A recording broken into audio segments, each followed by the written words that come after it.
नमस्कार, घटना चक्र में आपका बहुत बहुत स्वागत है। मैं हूं अंसर। सिलसिले को आगे बढ़ाएं, पहले देखते हैं आज का एजेंडा। तो एजेंडे पे हम बात करेंगे, लेकिन सबसे ज्यादा जो आज का दिन याद किया जाएगा वो ये कि मंगल मिशन जो है वो बड़ी कामयाबी के साथ पूरा हुआ है और ये भारत के लिए, देश के लिए गर्व की बात है, फख्र की बात है। और लेकिन जिस तरह से इस पूरे मामले पर राजनीति हुई है उसने कई तरह के सवाल खड़े किए हैं। आज के एजेंडे का हमारा पहला ये मुद्दा है। साथ ही साथ हम महाराष्ट्र भी चलेंगे, वहां जानने की कोशिश करेंगे कि आखिर गठबंधन को लेकर के क्या कुछ उठापटक चल रही है। पहले माना जा रहा था कि शिवसेना बीजेपी के बीच का जो गठबंधन है अब उस पर पूरी तरह से पूर्ण विराम लग गया है, लेकिन मसला लगता है सुलझता हुआ नजर नहीं आ रहा है। छोटी पार्टियां एक तरह से सिरदर्द बन गई हैं, तो दूसरी तरफ अगर देखा जाए एनसीपी और कांग्रेस के बीच में भी तकरार बनी हुई है। एनसीपी कह रही है कि मुख्यमंत्री पद भी चाहिए 2.5 साल के लिए, साथ ही साथ 141 सीटों से नीचे बात करने पर भी राजी नहीं है। आखिर मसला कैसे सुलझेगा ये भी जानने की कोशिश करेंगे, लेकिन पहले मुद्दे पर चलते हैं, यानी मंगल मिशन की बात कर लेते हैं और उस पर बातचीत करेंगे। पहले हम आपको एक रिपोर्ट दिखाते हैं, उसके बाद जो हमारे साथ हमारे मेहमान हैं उनका भी हम परिचय कराएंगे, साथ ही साथ उनसे जो है उनके व्यूज को जानेंगे। राजनीति क्या कुछ हो रही है, किस तरह से हो रही है, इसको भी समझने की कोशिश करेंगे, लेकिन एक पैकेज के बाद।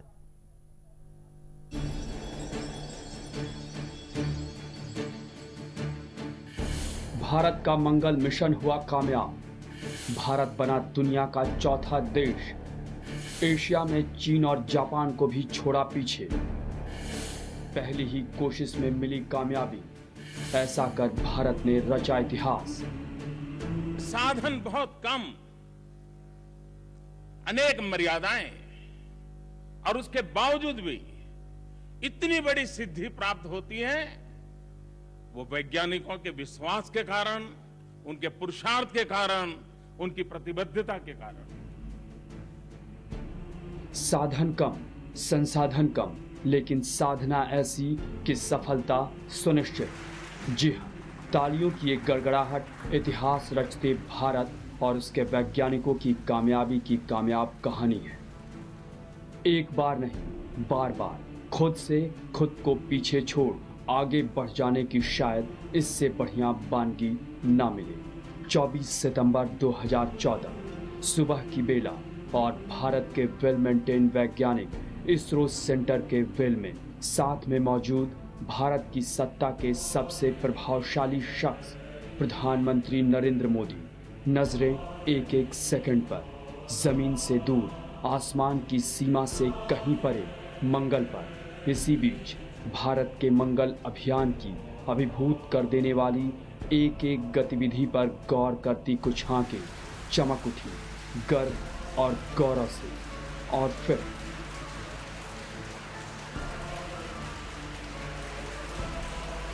भारत का मंगल मिशन कामयाब हो चुका था, वो भी पहली ही कोशिश में।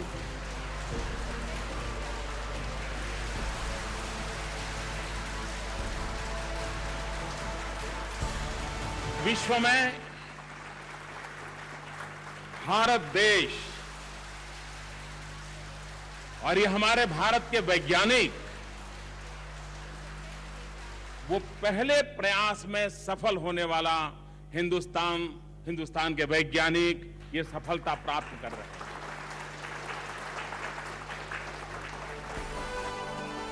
अपने वैज्ञानिकों के बूते भारत का अंतरिक्ष अभियान आसमान की ऊंचाइयों से भी मानो ऊंचा उठ रहा हो।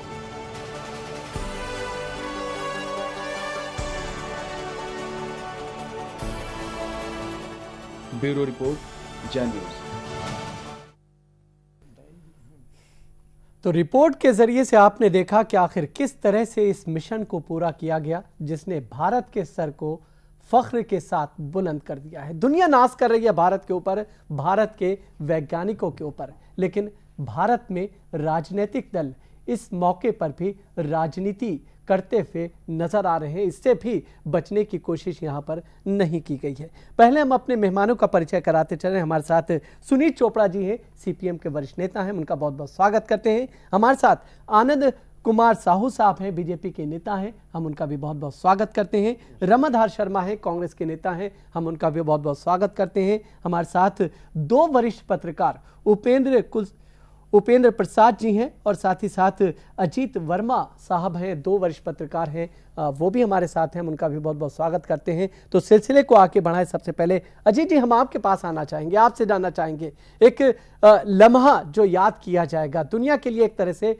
मिसाली दिन आज का रहा है, किस तरह से आखिर इसको देखा जाए, क्योंकि शायद पहला ऐसा मौका है कि प्रधानमंत्री जब इसरो सेंटर के अंदर मौजूद थे, हालांकि इससे पहले भी हमने देखा कि जब भी कोई इस तरह का स्पेस मिशन कंप्लीट किया जाता है वहां पर प्रधानमंत्री मौजूद रहे हैं, लेकिन जिस तरीके से प्रधानमंत्री ने वहां पहुंचकर भाषण दिया, उसको लेकर के सवाल खड़े हुए। कैसे देखा जाए इस पूरे मिशन को और इस पूरी राजनीति को?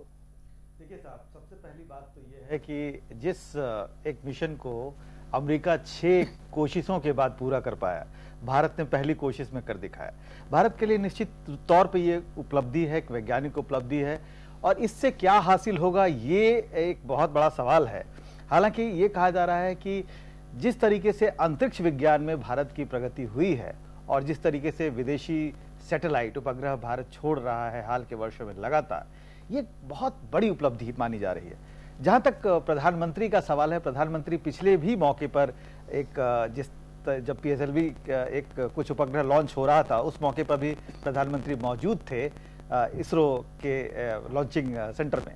तो इसका मतलब यह है कि प्रधानमंत्री इस पे इंटरेस्ट ले रहे हैं, उनकी रुचि है, और वैज्ञानिकों को सिर्फ बधाई नहीं दे रहे हैं, वो उनका मार्गदर्शन कर रहे हैं, उनका मनोबल बढ़ा रहे हैं। ये बहुत बड़ी बात है कि देश का तो जो सवालात खड़े किए जा रहे हैं वो बेमाने हैं, बेमतलब है।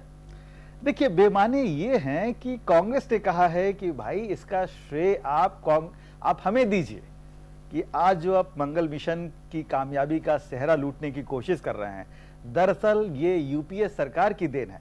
उनका कुछ कहना अपने आप में ये राजनीति की ओर इशारा करता है, और इसका जवाब हमारे पैनलिस्ट जो बीजेपी की तरफ से हैं, कांग्रेस की तरफ से नेता हैं, वो देंगे। हमें ये लगता है कि कोई भी पॉलिसी कंटिन्यूएशन, कोई भी सरकार ये काम नहीं करती, बल्कि एक पॉलिसी करती है। तत्कालीन सरकारें कोई भी इस तरह का एक लॉन्च करती है जिसको आगे बढ़ाया जाता है, और एक नीतिगत फैसला है और नीतिगत अनुसरण की राजनीति होनी चाहिए, ना कि इस पर कोई राजनीति की जानी चाहिए। बिल्कुल। उपेंद्र सर, किस तरह से देखा जाए इस चीज को? वास्तव में जो मंगल यान की जो उपलब्धि है, ये हमारे लिए फख्र का विषय है। जहाँ तक राजनीति हो रही है, हमें लगता है राजनीति की नहीं जानी चाहिए, क्योंकि राजनीति का ये विषय ही नहीं है।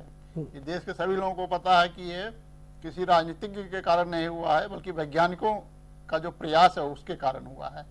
और ये जो हमारी नीति है, स्पेस नीति जिसको बोलते हैं, ये बहुत लंबे समय से चल रही है और ये कंटिन्यूएशन में है।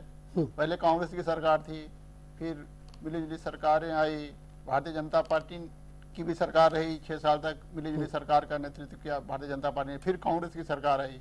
तो देश में कौन सी पार्टी है जो प्रत्यक्ष या परोक्ष रूप से केंद्र सरकार में किसने भागीदारी नहीं की है? मतलब सभी ने भागीदारी की है और सबकी एक ही नीति रही है हमेशा। जो अगर किसी को देना होगा व्यक्तिगत रूप से सबसे ज्यादा देना चाहिए तो कलाम साहब को देना चाहिए, क्योंकि उनका बहुत बड़ा योगदान है भारत का जो स्पेस साइंस में भारत ने जो तरक्की की है, उनको मिसाइल मैन भी कहा जाता है। उसमें एक इसरो का भी उन्होंने नेतृत्व किया। तो वैज्ञानिकों का नेतृत्व करने के लिए, हालांकि सारे वैज्ञानिक किसके लिए हैं बधाई के पात्र, लेकिन कलाम साहब को विशेष रूप से याद किया जाना चाहिए। और बाकी पार्टियां हैं, ठीक है, सारी पार्टियों की पॉलिसी एक ही रही है, इसलिए किसी को पॉइंट आउट करना या न करना ये बहुत ज्यादा मायने नहीं रखता है। अब मोदी जी भारतीय जनता पार्टी के हैं, उन्होंने वाजपेयी जी का नाम ले लिया, तो फिर इसमें कुछ बुरा नहीं है। अपनी पार्टी के जो वरिष्ठ नेता होते हैं उसमें भी वाजपेयी जी के बारे में लोगों की एक विशेष श्रद्धा है, देश के लोगों की, तो उन्होंने लिया। तो इतना उनको भारतीय जनता पार्टी के नेता होने के नाते उनको हक है कि अपने एक नेता का और नाम ले। लेकिन अब ये कांग्रेस जो कर रही है, ठीक है, कांग्रेस ने भी कहा, लेकिन कांग्रेस खुद क्लेम लेकर श्रेय ले कि भाई हमने भी ये पॉलिसी की। नहीं, तो ये पूरा झगड़ा श्रेय लेने का, नरेंद्र मोदी की आलोचना करने का क्या मतलब है? आप बोलिए कि भाई हमारा भी हाथ है, हमारी जो सरकार थी उसने उस नीति को जारी रखा, इसलिए। लेकिन नरेंद्र मोदी आपके नेता का ही नाम लें वो क्यों?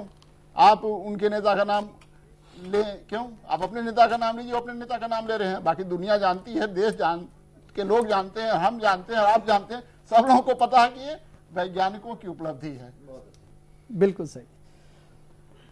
रमादार जी, आपसे जानना चाहेंगे कि आखिर जिस तरह से तमाम चीज़ें जो है हो रही हैं और जिस तरह के जो है सवालात कांग्रेस की तरफ से खड़े किए जा रहे हैं, और वो भी ऐसे वक्त में जहां पर दुश्मन भी भारत का लोहा मान रहा हो, इस तरह के सवालात खड़े किया जाना आपको लगता है कि उचित है?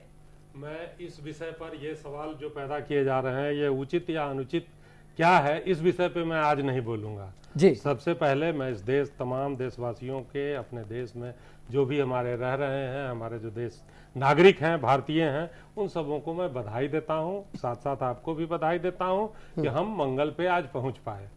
अब इसको देखना होगा कि इसकी शुरुआत कैसे हुई। 1966 में स्पेस मिशन की शुरुआत हुई, डॉक्टर विक्रम साराभाई जी ने इसकी शुरुआत कराई। तब अहमदाबाद में इसका एक सेंटर खुला था।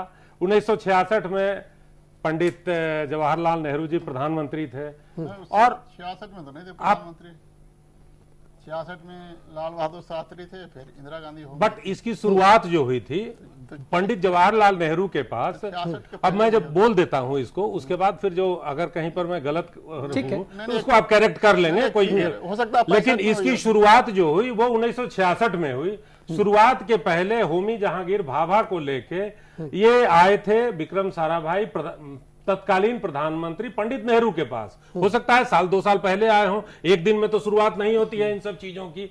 और पॉइंट पूरा जो हमारा, उसको आप लोग पता नहीं टेक्निकल भाषा में क्या कहते हैं, लेकिन हमारा जो भी बजट था उसका 0.2% फंड एलोकेट हुआ स्पेस रिसर्च के लिए।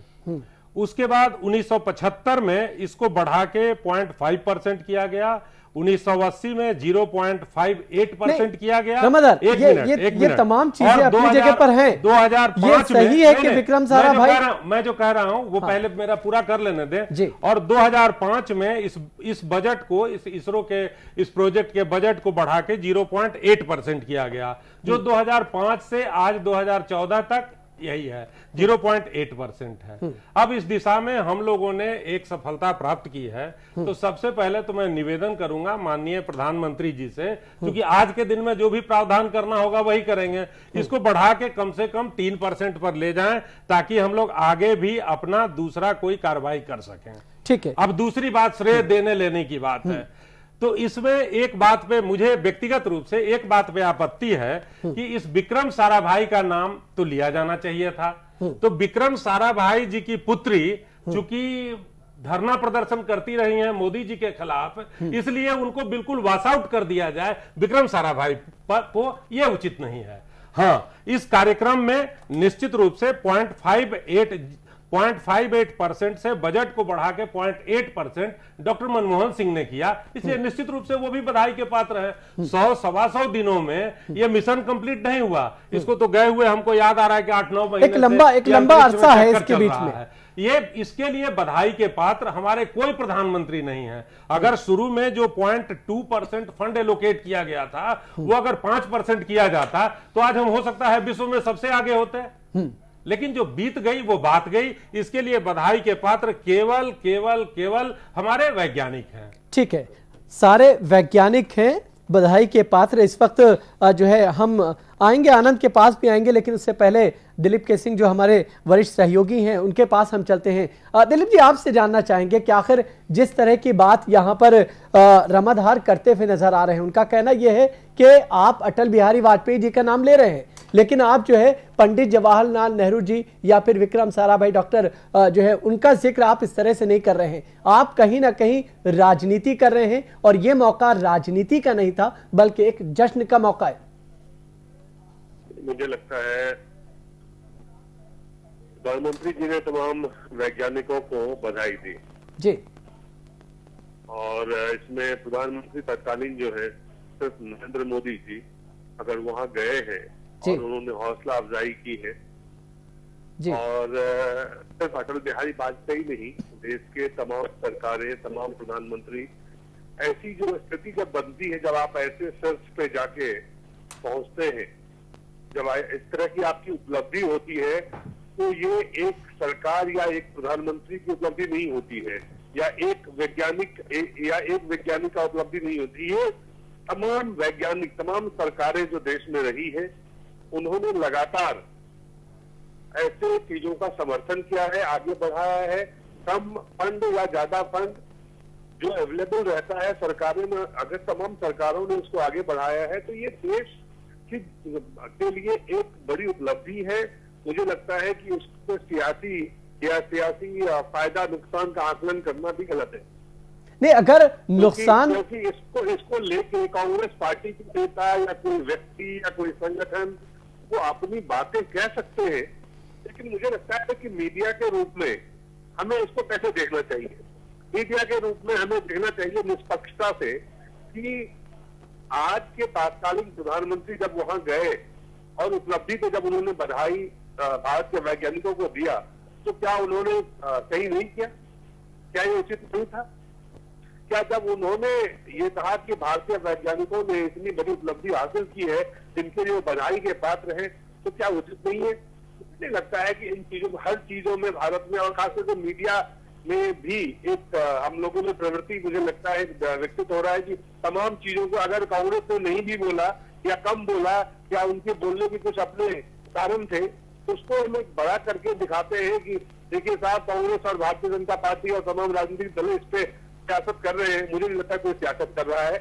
कांग्रेस ने अगर ये कहा कि इसमें तत्कालीन प्रधानमंत्री का योगदान कम है या नहीं है, या इससे पहले की सरकारों का योगदान है, ये बात सच है। और ये सच जो है, ये सिर्फ कांग्रेस के प्रधानमंत्री जो थे वो कांग्रेस पार्टी के प्रधानमंत्री नहीं थे, कांग्रेस की सरकारें तो वहां देश के प्रधानमंत्री थे वो। नहीं, तो सवाल यही खड़ा हो रहा है दिलीप जी, सवाल यही खड़ा हो रहा है। ये जो सोच आती है ना हमारी, दिलीप जी, सवाल यहीं पर खड़ा हो रहा है। मुझे नहीं लगता उचित है। पता नहीं दिलीप जी, सवाल यहीं पर यही खड़ा हो रहा है कि आखिर फिर क्या राजनीति हो रही है? नहीं हो रही, आप बेवजह का सवाल खड़ा कर रहे हैं।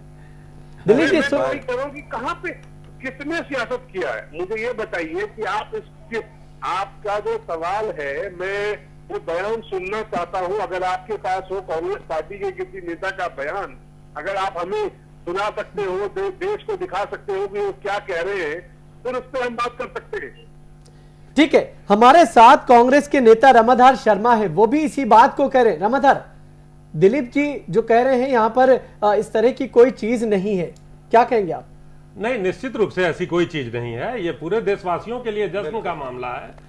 और श्री नरेंद्र मोदी वहां गए, इसके पहले भी मैंने याद नहीं है मेरे जहन में, अभी मैं कलेक्ट नहीं कर पा रहा हूं कि इसके पहले कोई मिशन गया, उसमें बहुत सारे प्रधानमंत्री लोग गए हैं, वहां उपस्थित रहे हैं, कंट्रोल रूम में बधाई दिया है उन्होंने। एक सतत प्रक्रिया है, सतत प्रक्रिया। इसलिए ये ऐसी कोई बात, ये देखिए आज मेरे किसी के भाग्य में कर्म करना हर मनुष्य का कर्तव्य है, लेकिन श्रेय हर मनुष्य को नहीं मिलता है।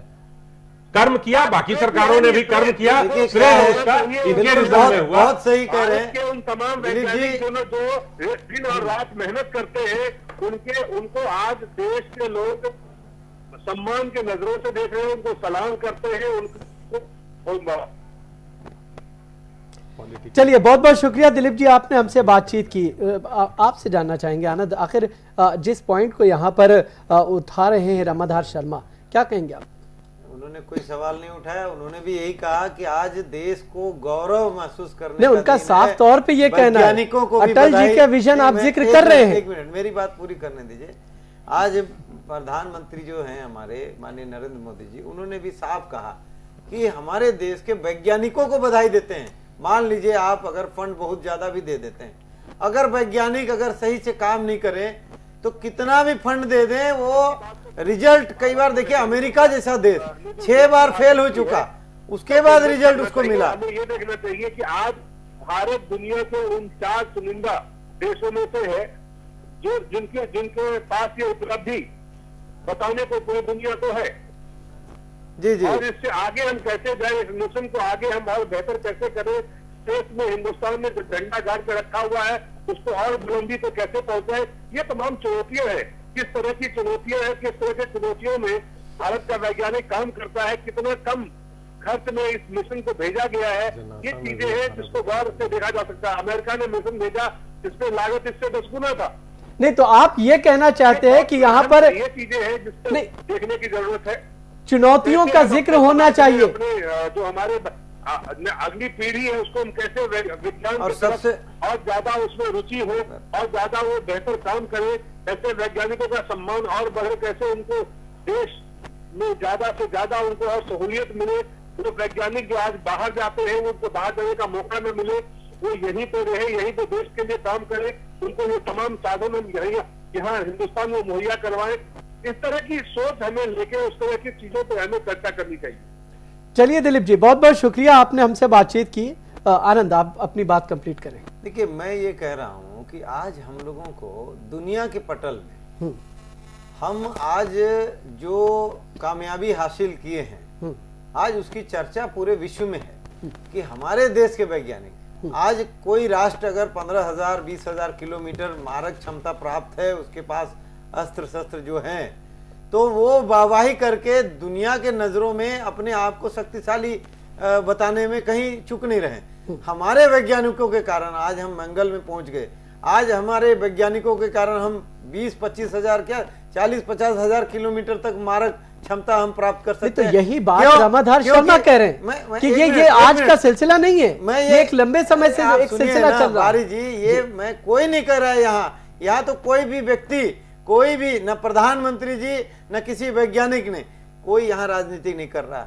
आज अगर कोई भी प्रधानमंत्री होता और अगर वो वहां जाकर के वैज्ञानिकों को बधाई देते तो ये निश्चित रूप से देश के लिए गौरव का विषय है। उसमें प्रधानमंत्री को पहुंचना भी चाहिए, आनंद एक चीज चाहे कोई भी पार्टी का हो।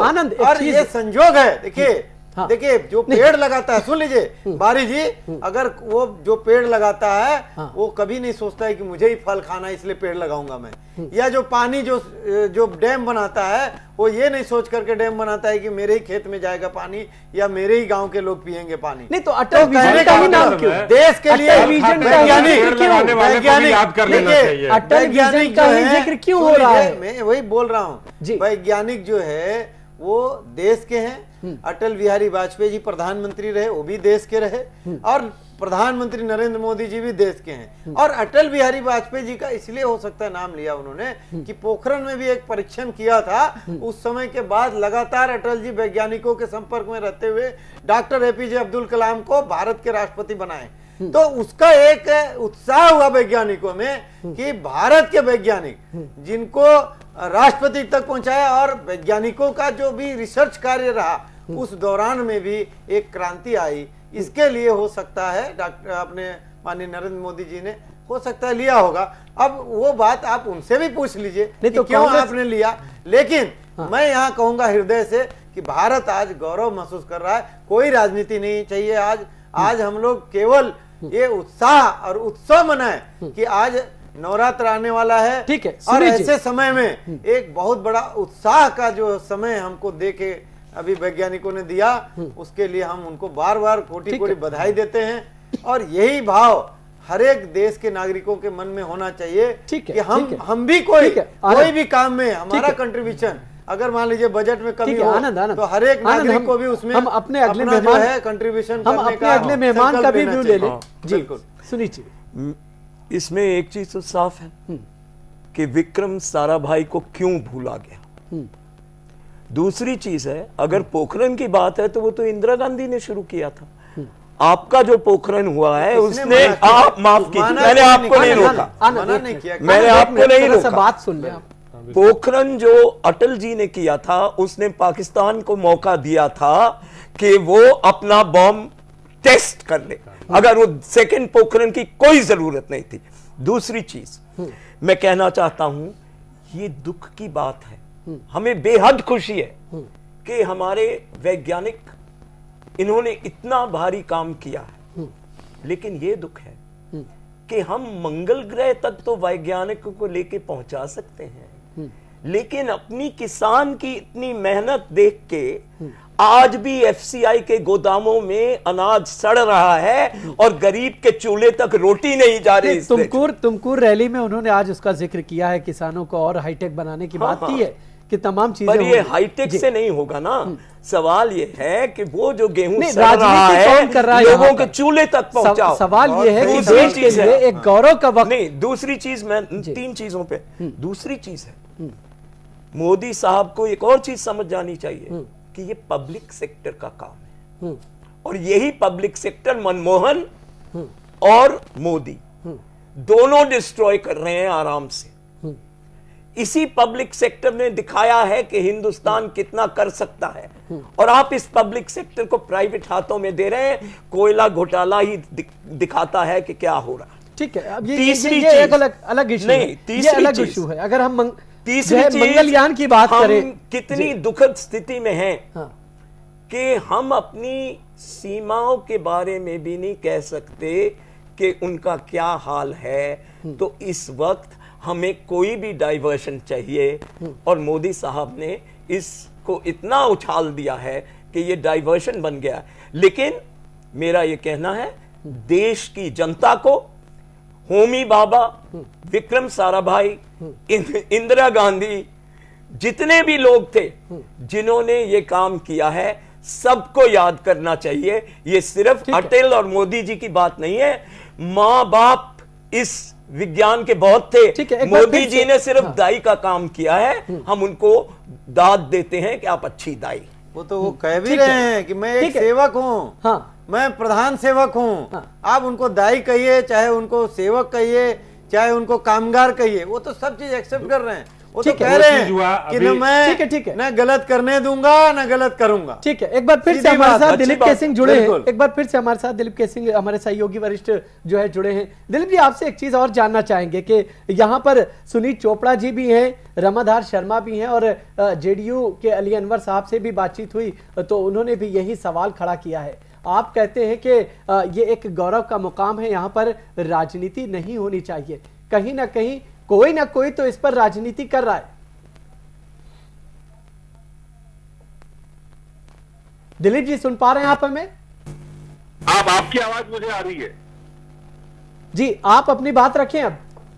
मैं ये कह रहा था कि नरेंद्र मोदी ने अपने भाषण में ये नहीं कहा कि 125 दिन में या 203 महीने में, 4 महीने में मैंने ये काम किया है। उन्होंने कभी नहीं दावा किया। जी, और देश के तमाम लोग जानते हैं कि ये वैज्ञानिकों जितने भी हमारे, उनके रात दिन के मेहनत का नतीजा है।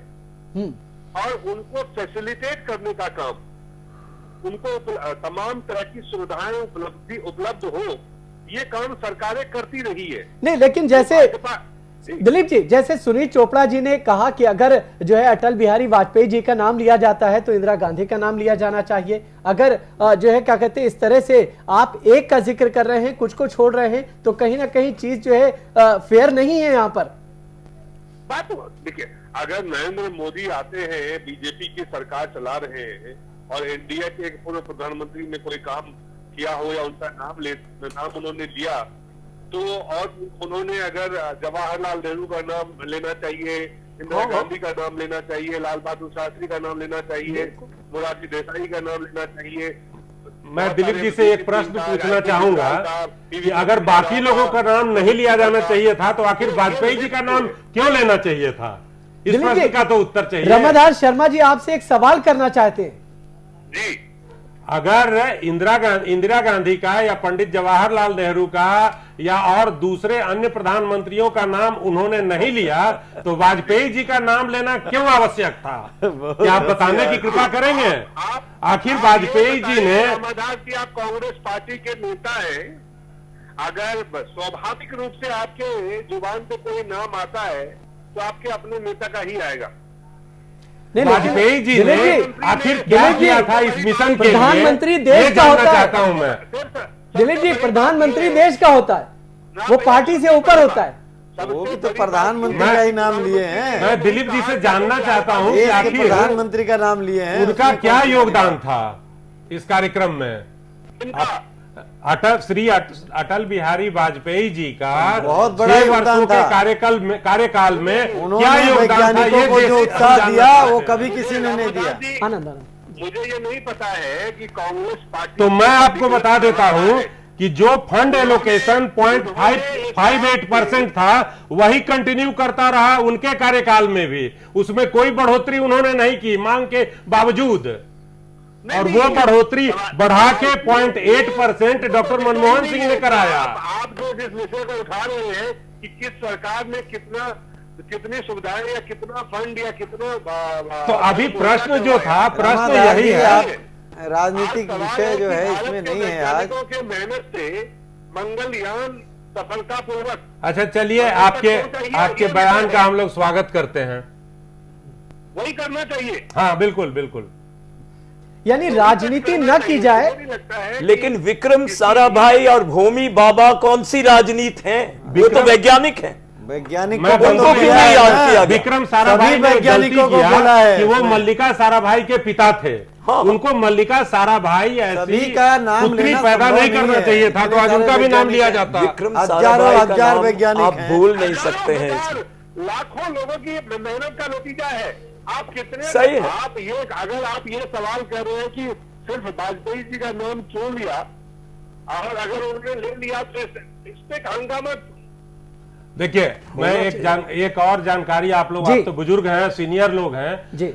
ओएनजीसी की स्थापना हुई थी और ओएनजीसी के एक कुएं की खुदाई हो चुकी थी। कर्नल बाही एडमिनिस्ट्रेटर थे ओएनजीसी के। पंडित जवाहरलाल नेहरू ने कहा कि अब मैं बजट तुम्हारा बंद कर दूंगा, अब पैसे नहीं दूंगा अगर तेल नहीं निकला तो। वो कार्यक्रम बना पंडित जवाहरलाल नेहरू का, प्रधानमंत्री का, वो भरूच गए, खुदाई हुई, उनके सामने मशीनें चली और तेल बाहर आने लगा।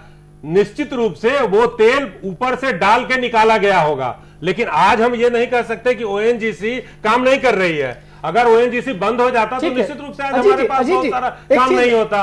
और विक्रम साराभाई कोई अपने लिए नहीं कर रहे थे। अहमदाबाद में उन्होंने वास्तव में इसके स्पेस के सेक्टर में काम 1975 आपकी बात समझे। लेकिन अजीत जी, हम आनंद आपके पास आ रहे हैं, लेकिन अजीत जी आपसे एक चीज समझना चाहेंगे कि आखिर जिस तरह से अगर देखा जाए, जिस तरह की कामयाबी हासिल की, कम संसाधन में, कम पैसे में, उस तरह की कामयाबी अगर हासिल कर रहा है, दुनिया में अपना नाम भारत कमा रहा है, वैज्ञानिक उस सफलता को आसानी के साथ पूरा कर रहे हैं, दुश्मन भी यहां पर लोहा मान रहा है। ऐसे में जिस तरह के पॉइंट इस वक्त रेस किए जा रहे हैं, कितना आपको उचित लगता है कि ऐसे मौके पर इस तरह की बातें की जानी चाहिए? देखिए, मौका कुछ भी हो, जो मुद्दे हैं सामने वो तो उठते हैं, और जहां तक क्रेडिबिलिटी या फिर श्रेय लेने का सवाल है तो होड़ में सब लोग शामिल हैं। ये बात आपने देखी ली, हमारे पैनलिस्ट भी अपने अपने पक्ष अपनी सरकारों का रख रहे हैं। अब जो मुद्दा ये है कि अंतर्राष्ट्रीय जगत पर भी सुनीत जी ने एक बात बहुत साफ तौर पे कही कि इस पूरे जो मिशन था, इसका उद्देश्य क्या था और आगे इससे क्या हासिल हुआ है, इसको देखने की बहुत जरूरत है। हम एक पत्रकारिता वाली दृष्टि अगर डालें, पत्रकार की दृष्टि डालें, तो हमें फॉरेन के जो लोग हैं या इसी देश में जो लोग समझदार लोग हैं या बाकी जो लोग हैं, हर लोगों का हमें की राय लेनी पड़ेगी। कुछ लोगों का कहना है, जैसा सुनीत जी ने साफ तौर पे कहा, कि जब रोटी की समस्या है, जब गरीबी है, जब भुखमरी है, तो आप चाहे कितना भी करोड़ का आपका मिशन हो, इस मिशन पे ताली बजाने के नहीं, लेकिन वो भी जरूरी है। एक बार वो भी जरूरी है जी, आपको डालनी पड़ेगी। अजीत जी, वो भी जरूरी है और ये भी जरूरी है, बिल्कुल जरूरी है, मैं ये कह रहा हूँ। लेकिन आप जो करना चाह रहे हैं, अभी हमारा ये जो ऑर्बिटर मिशन है वो क्या करेगा, वो केवल, जबकि बाकी देशों के जो डेवलप्ड कंट्रीज हैं उनके जो मिशन है वो वहां पे उतर रहे हैं, आपका जो ये मिशन है वो केवल उस ग्रह के चारों तरफ चक्कर लगाएगा, सतह के चक्कर लगाएगा, वहां से मिनरल्स के बारे में पता करेगा, पानी है कि नहीं ये पता करेगा, मीथेन है कि नहीं पता करेगा, ताकि ये पता लगाया जा सके कि वहां जीवन के अंश थे कि नहीं। दूसरी बात कि बाद में हम मानव रहित एक हम दूसरा मिशन आगे हम चलाएंगे। तो एक बहुत बड़ा मुद्दा है, बहुत एम्बिशियस हमारा एक वो है, आगे मिशन है। मगर सवाल फिर वही उठता है कि सुनीत जी ने साफ तौर पे कहा, बाकी लोग भी सवाल खड़े कर रहे हैं कि एक तरफ आप अंतर्राष्ट्रीय स्तर पर एक उपलब्धि हासिल कर रहे हैं, हम अंतरिक्ष में हमारी कामयाबी बहुत पीठ थपथपाने लायक जरूर है, लेकिन भारत को एक दृष्टि जरूर डालना पड़ेगा उन लोगों की तरफ जो बहुत गरीब हैं, और क्या हमें ऐसे मिशन को, बहुत जो परसेंटेज की बात कर रहे हैं, पैसा बढ़ाने की बात कर रहे हैं, गरीबों के कॉस्ट पे ऐसे मिशन नहीं चलाए जा सकते। ये बिल्कुल जो है ये राय बिल्कुल जो अजीत जी कह रहे हैं, मुझे लगता है कि आप गरीबी से लड़ना आपकी देश की राष्ट्र की चुनौती है।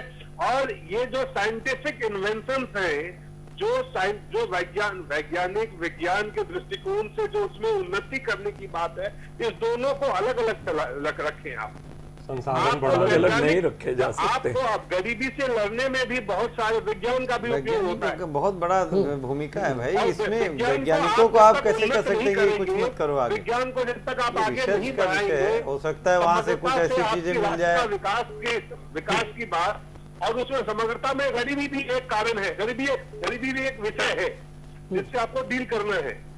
ठीक है उपेंद्र जी, चूंकि अगर हमारी गरीबी दूर नहीं होती है तो हम अपना साइंटिफिक इन्वेंशन ना करें। ये कोई नहीं दिलीप जी आप हमारे साथ बने रहे, चूंकि हमें ब्रेक पे भी जाना है और अलग दूसरे मुद्दों पर भी बातचीत करनी है, लेकिन चूंकि उपेंद्र जी हमारे साथ मौजूद है, उपेंद्र जी आपसे जानना चाहेंगे, चूंकि बहुत कम शब्दों में, चूंकि ब्रेक पे भी जाना है, क्या आखिर जिस तरह के हालात है, जिस तरह की स्थिति इस वक्त देश की है, ये जो एक उपलब्धि यहाँ पर भारत के वैज्ञानिकों ने भारत को दिलाई है और भारत का नाम ऊंचा किया है, आखिर इसको किस तरह से जो है लिया जाना चाहिए आगे, ताकि इस पर इस तरह की राजनीति जो बयानबाजी हो रही है उस पर रोक लगा करके देश को ऊंचाई की तरफ, बुलंदी की तरफ ले जाया जाए? कुछ इससे जुड़ी बात। अब देखिए, जब इस तरह की हम उपलब्धि हासिल करते हैं तो उस समय हमें अपने कमजोर नसों पर भी ध्यान देना चाहिए।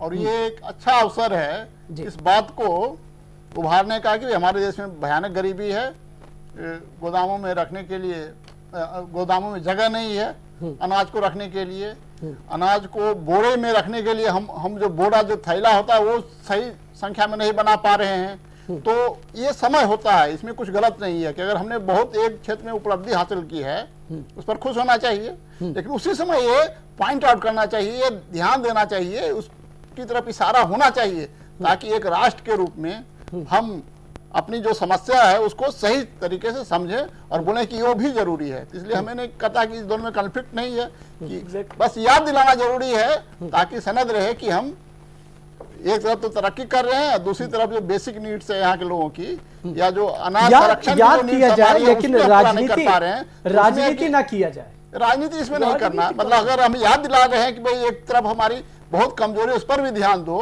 तो अगर हम याद दिलाते हैं तो उधर सरकार का ध्यान जाएगा, राष्ट्र का ध्यान जाएगा, और जो भी देश के समझदार लोग उधर ध्यान जाएगा, तो वो उसमें हमें नहीं लगता है कुछ गलत। बहुत सही। चलिए एक छोटे से ब्रेक का समय है, चूंकि ब्रेक के बाद एक दूसरे मुद्दे को भी बातचीत करेंगे, जल्द वापस लौटते हैं।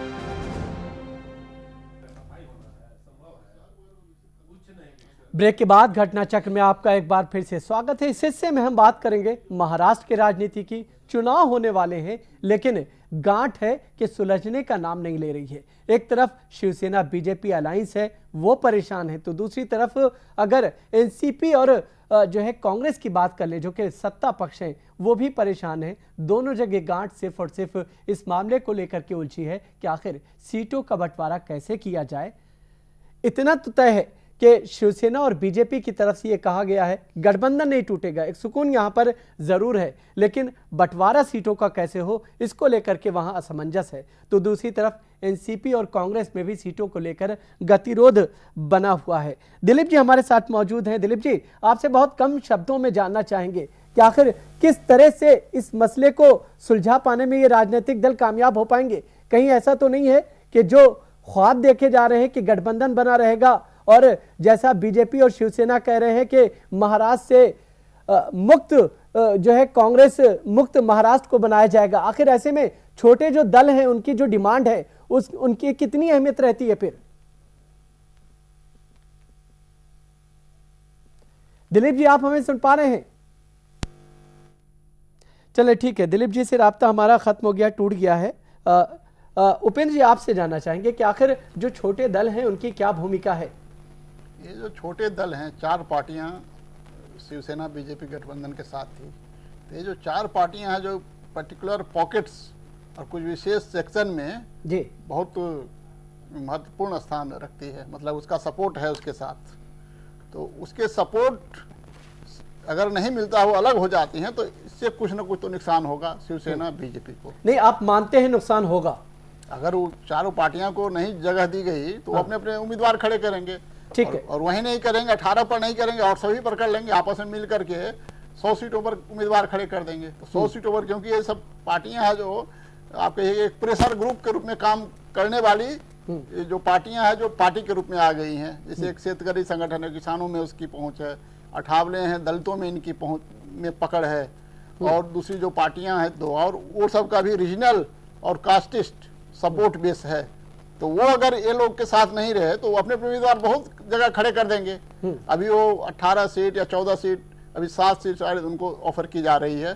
शिवसेना अड़ी हुई है कि हम 150 से कम पर तो लड़ेंगे ही नहीं, भले उसके लिए चाहे जो करना पड़े। वो बोलेगा ठीक है हम 151 पर लड़ते हैं, आप लड़ लीजिए 137 पर, बीजेपी को बोल देगा और कहेगा बाकी सबको छोड़ दो। तो वो उसकी है, उसके लिए जो फिगर है 150 का, 151 का, वो बहुत पवित्र फिगर है, उससे नीचे नहीं आना चाह रही है शिवसेना। लेकिन उसके चक्कर में अगर गतिरोध तो बना ही हुआ है, तो गतिरोध बना हुआ है, लेकिन दोनों डर भी रहे हैं अकेले लड़ने से। शिवसेना अकेले नहीं लड़ना चाह रही है, बीजेपी अकेले नहीं लड़ना चाह रही है। जो दोनों गठबंधन है, अगर एनसीपी कांग्रेस की बात करें या फिर बीजेपी शिवसेना की बात करें, जो छोटे छोटे दल हैं, कितनी बड़ी चुनौती है? चुनौती दोनों के लिए है, दोनों गठबंधन के लिए। ये छोटे दलों का कुछ ना विशेष जो पॉकेट है जी, उन पॉकेट्स में इनका अपना असर है, और उन असर वाले इलाकों में इनके पास जो इनका चाहे वो छोटा जनाधार हो, उस छोटे जनाधार से ये जीत और हार अपने लिए अगर सुनिश्चित न कर भी पाए तो किसी और गठबंधन के लिए हार और जीत जरूर सुनिश्चित करते हैं। इनकी अहम भूमिका है, इनकी अहमियत है उन क्षेत्रों में। बिल्कुल। तो मुझे लगता है कि आप उनको बिल्कुल दरकिनार करके अगर चुनाव गठबंधन बीजेपी और शिवसेना लड़ती है जी, तो बीजेपी और शिवसेना के लिए बहुत अच्छे संदेश, बहुत अच्छे उनको परिणाम नहीं मिलने की भी कुछ इन खास करके जहां पे इनका असर है वहां पे ये उनके परिणाम पे सीधा असर डाल सकते हैं। ठीक है आनंद, जिस तरह से दिलीप जी कह रहे हैं कि छोटे दलों को आप इग्नोर नहीं कर सकते, आपने सीटें कम दी हैं, उनकी नाराजगी है वो जायज है, लेकिन इग्नोर नहीं कर सकते आप। देखिए, भारतीय जनता पार्टी शुरू से यही कह रही है कि 288 सीटों में अगर शिवसेना कहीं अगर वो नीचे आते, करीब 245 के आसपास अगर वो लड़ते, तो और सीटें जो है गठबंधन को मिलता, क्योंकि हमारा जो नेतृत्व है उनको भी लगता है कि लगातार लगभग 59 सीटों में करीब 15 साल से शिवसेना हारी है लगातार। अब वैसे सीटों में फिर से उनको केवल हारने के लिए वो सीटें दे देना और इसका फायदा कहीं ना कहीं जो दूसरे एलाइज हैं उनको पहुंचाना, ये राजनीतिक रूप से भारतीय जनता पार्टी को महसूस होता रहा है, लेकिन कि ये नुकसानदायक गठबंधन होगा। इसके लिए तैयार इसीलिए शिवसेना को बार बार कहा जा रहा है कि जो आप जीतते हैं उन सीटों पे, या 1 बार 2 बार 3 बार जीते हैं आप, उन सीटों पे हम कोई आपको खलल नहीं दे रहे हैं, लेकिन जिन सीटों में यहाँ से आगे बढ़ चुका 4 बार आप हारते हैं, उन सीटों पे आप उसमें उतारने दीजिए और हम उसमें जीतेंगे। और जहां हमारे कैंडिडेट अच्छे नहीं है वहां अलायंस वालों यहाँ छोटे सहयोगी दलों की वही कह रहा हूँ, जो छोटे दल हैं जिनका पॉकेट है, जिनका अच्छा मान लीजिए वहां कैंडिडेचर है, उनको मौका दिया जाए। इसीलिए उनको 18 सीटों को देने की बात आई थी, लेकिन बार बार ये स्थिति जो बनी उसके कारण लगातार ये उहापोह बना हुआ है। आज भी 4 बजे से बैठक थी, अभी तक स्थिति स्पष्ट पता नहीं चल रहा है कि किन सीटों पे शिवसेना लड़ेगी, किन सीटों में भाजपा लड़ेगी और किन सीटों पे छोटे दल, जो 4 और छोटे दल हैं उनको कितने सीटें दिए जाएंगे। एक बार ये आया सामने कि 7 सीट उनको दिया जाएगा और 30 सीट लगभग भाजपा लड़ेगी और 130 और उनको दिया जाएगा 151। लेकिन फिर से वो जब सीटों की जो स्थिति स्पष्ट करने की बात आई तब फिर से और एक बार थोड़ा सा आपस में जो एकदम से जो क्लियर नहीं हो पा रहा है कि किन सीटों में सीटें नहीं, तो ये चुनौती है, छोटे दल चुनौती है या नहीं है? देखिए, चुनौती मैं नहीं कहता हूं, बल्कि एक ये कहता हूं कि छोटे दलों को साथ में, चूंकि आज गठबंधन का एक युग है, उसमें छोटे दल जो क्षेत्रीय विषयों को लेके चल रहे हैं, देखिए छोटे दल आए कहां से? नहीं तो फिर हरियाणा में गठबंधन तोड़ने का तुक, देखिए छोटे गठबंधन तोड़ा नहीं गया, उनको ऐसा है कि जो छोटे दल है, मान लीजिए अगर वो अपने को बड़े दल की तरह अगर वो अपना आकलन करके और बार्गिन करने लगेंगे तो उसका नतीजा ये टूट ही होता है और दूसरा कुछ नहीं होता है। जबकि यहाँ जब हमारा 25 साल का गठबंधन है तो हमारे पार्टी के लीडर्स को लग रहा है कि जो 25 वर्षों का गठबंधन का जो हमारा रहा है समय, उसको किसी भी तरह से बचाया जाए। और महाराष्ट्र में अजीत जी, कांग्रेस ये आराम की राजनीति नहीं है, नेतृत्व जहां पर आपको सहूलत है वहां आप कर रहे हैं, जहां आपको सहूलत नहीं है वहां आप जो है समझौता करने की बात करते हैं इस तरह से। जी बिल्कुल, जो छोटे दल हैं, देखिए महादेव जनकर का राष्ट्रीय समाज पक्ष है, राजू शेट्टी साहब का स्वाभिमानी शेतकारी संगठन है और विनायक मेटे साहब का शिव संग्राम पार्टी, इसके अलावा आरपीआई रामदास अठावले साहब की पार्टी, इन सब का अपना एक वर्चस्व है। कहीं ना कहीं किसी न किसी पॉकेट में इनका अपना एक रोल है और साथ ही जो जिस पक्ष में ये चुनाव लड़ते हैं उस पक्ष के तरफ इनके बहुत सारे जो स्थानीय कार्यकर्ता हैं वो काम करते हैं, तो इनका एक हवा है। अब इनका ये कहना है कि भाई हमारे, अगर हमें इग्नोर कर रहे हैं आप लोग अपनी लड़ाई में, अगर हमारी सीटें कम कर रहे हैं तो ये जायज नहीं है। तो इनके ग्रीवांसेस बिल्कुल सही है। मुझे लगता है कि आप एक महायुति बनाने की बात कर रहे हैं, छोटे दल को अगर आप नहीं तो अब कहां महायुति हुआ? महायुति देखिए ये नहीं, अगर आप छोटे दलों को जो है इस तरह से इग्नोर करके उनकी सीटें घटा के दे रहे हैं, नहीं तो आपके अब भाजपा की तरफ से जो आपके पैनलिस्ट हैं उनका साफ तौर पे कहना है कि छोटे दल चूंकि छोटे हैं और उनका प्रभाव कम है और हमारा 25 साल का गठबंधन है, तो आप पहले तो हमारे बीच फैसला हो जाने दीजिए, फिर हम छोटे दलों की समस्या से हम सुलझेंगे। तो इसका नहीं, वहां तो कह दिया गया है गठबंधन नहीं टूटेगा। गठबंधन नहीं टूटेगा, बिल्कुल नहीं टूटेगा, लेकिन सवाल यह है कि छोटे दल की अड़चन जब तक दूर नहीं कर लेते तब तक आप बिल्कुल अपने आप को एश्योर्ड नहीं मान सकते, कम से कम महाराष्ट्र विधानसभा चुनाव में, ये तय बात है। ठीक है रामाधार, अगर देखा जाए, अगर बीजेपी और शिवसेना जिस तरह से चुनौती बने हुए इस वक्त और 15 साल की जो एंटी इनकम्बेंसी है यहाँ पर सरकार के खिलाफ एक बहुत बड़ी चुनौती है, ऐसे में बार बार जो गतिरोध बना हुआ है और सीटों के तालमेल को लेकर के दोनों अपने अपने स्टैंड पर डटे हुए हैं, क्या आपको लगता है कि इस तरह से जो है विपक्ष का आप मुकाबला कर पाएंगे? देखिए, जो सर्वे मैं देखा हूं उस सर्वे में महाराष्ट्र में मुख्यमंत्री पद के सबसे लोकप्रिय और सबसे ज्यादा लोगों ने पसंद किया है माननीय पृथ्वीराज चौहान जी को। क्या आप लोग भी देखे होंगे? सवाल ये है कि जब सत्ता में आएंगे तब, आगे बता रहा हूँ, नहीं सत्ता में आएंगे तब की ये बात। हाँ, अभी पहले तो मुकाबले की बात है। अभी चुके हैं लोकसभा चुनाव में, आप देख चुके हैं अभी जी। रामाधार जी, दिलीप जी कह रहे हैं कि आप लोकसभा में नतीजा देख चुके हैं। तो अब मैं पूरी बात अपनी कर लेता तभी तो मैं क्या कहना चाहता हूं वो स्पष्ट हो पाता। ठीक है, अब देखिए, वो यहाँ पे एनसीपी और कांग्रेस का जो गठबंधन है उसमें लोकसभा के रिजल्ट को देखते हुए कांग्रेस के कोटे में पिछली मर्तबा जो सीटें थी उसमें से कुछ सीटें जहां एनसीपी के उम्मीदवार जीत सकते हैं उनको दी जा रही हैं और कुछ सीटों पर एक्सचेंज किया जा रहा है। जो पहले एनसीपी लड़ी थी वहां कांग्रेस का कैंडिडेट जाएगा, जहां कांग्रेस लड़ा था वहां एनसीपी जाएगा।